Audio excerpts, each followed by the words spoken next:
Assalamualaikum warahmatullahi wabarakatuh, kelas 9. Hari ini kita lanjutkan belajar tentang naratif teks lagi.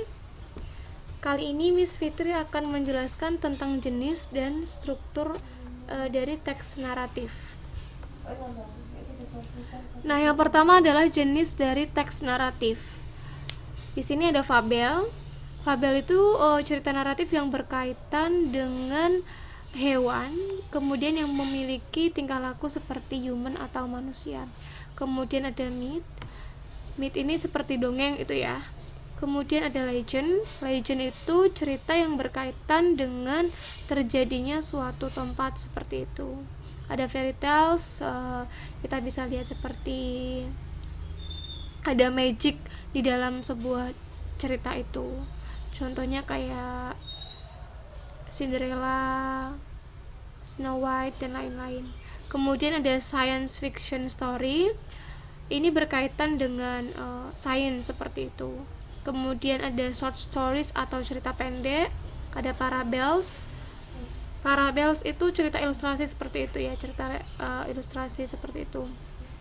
Kemudian ada novels. Ada novel. Kemudian ada horror story. Oke.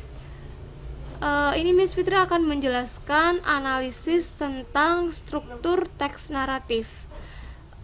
Tentu sudah kalian pahami sebelumnya bahwa cerita naratif itu memiliki struktur. Yang pertama ada orientation, complication, resolution, sama koda. Untuk yang koda itu sifatnya opsional, kadang ada, kadang tidak. Cuman untuk orientation, complication, sama resolution itu adalah unsur pokok atau yang selalu ada seperti itu ya. Di sini ada cerita tentang Legend of Surabaya. Karena terbentuknya suatu tempat, makanya ini termasuk cerita legend seperti itu ya. Nah, orientationnya atau pengenalannya ini ada ini. Pada zaman dahulu ada dua animals, dua hewan, namanya Sura dan Baya. Ini adalah termasuk dalam orientationnya. Kemudian complicationnya atau permasalahannya, kemudian mereka bertengkar memperebutkan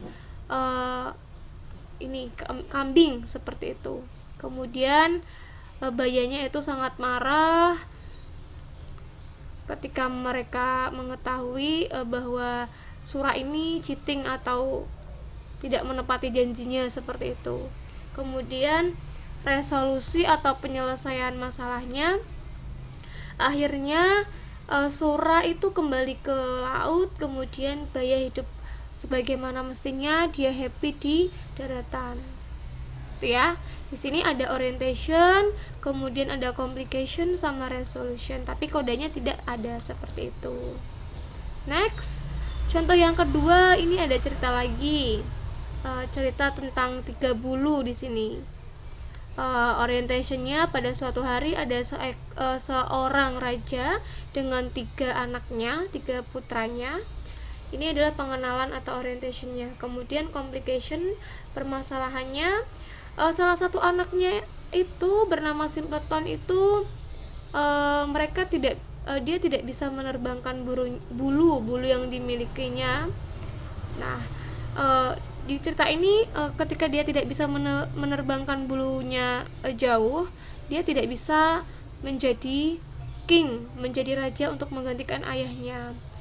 Nah, dua saudara Simpleton ini berkata bahwa kamu tuh tidak mungkin menjadi pengganti ayah untuk menggantikan raja seperti itu, pengganti ayah gitu ya. Kemudian tapi tiba-tiba Simpleton ini berhasil seperti itu. Dan resolusinya di sini akhirnya Simpleton menjadi seorang raja. Itu ceritanya. Kemudian ada Snow White di sini. Ini ada titlenya, Snow White ini title. Kemudian Once Upon a Time, ini pengenalan ya. Pada zaman dahulu hiduplah seorang perempuan bernama Snow White, terus ayahnya meninggal. Terus di sini paragraf 2, 3, 4 dan 5 tapi setengahnya ini termasuk dalam complication atau permasalahannya. Kemudian dia ikut uncle sama bibinya, kemudian uncle sama bibinya akan pergi, kemudian ini dia lari ke hutan, dia ketakutan, kemudian dia lapar, masuk ke dalam sebuah cottage seperti itu, kemudian dia bertemu dengan kurcaci dan makan makanan di sana, kemudian akhirnya Snow White hidup di sana, dan kemudian ini ada resolusinya di sini. Akhirnya dia bahagia hidup di sana seperti itu ya. Ini ada title, orientation, complication, resolution, tapi tidak tersedia kode ya, atau pembelajaran lesson di akhir cerita tidak disebutkan seperti itu, meskipun di sini ada pembelajaran atau lessonnya, tapi tidak disebutkan seperti itu ya. Jadi tersirat.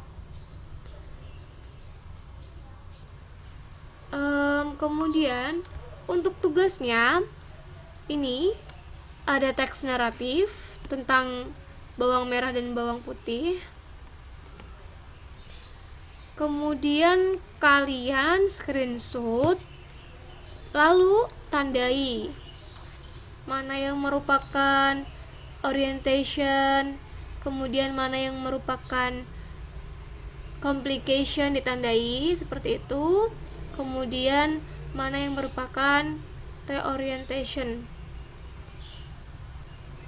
seperti ini ya, resolution ditandai-tandai seperti ini. Kalian boleh edit di HP kalian ya, ditandai mana yang merupakan orientation, complication, sama resolution. That's all. Tugasnya hari ini sangat mudah. Kalian nanti setelah diedit ini, di screenshot, diedit, lalu kirim ke Miss Fitri ya. Akan Miss Fitri nilai. Tidak usah ditulis seperti itu ya, di screenshot lalu diedit di HP kalian aja. That's all for me. Jika ada pertanyaan atau masih bingung, bisa tanya Miss Fitri. Oke, the last I say, wassalamualaikum warahmatullahi wabarakatuh. Jangan lupa untuk analisisnya dikumpulkan hari ini.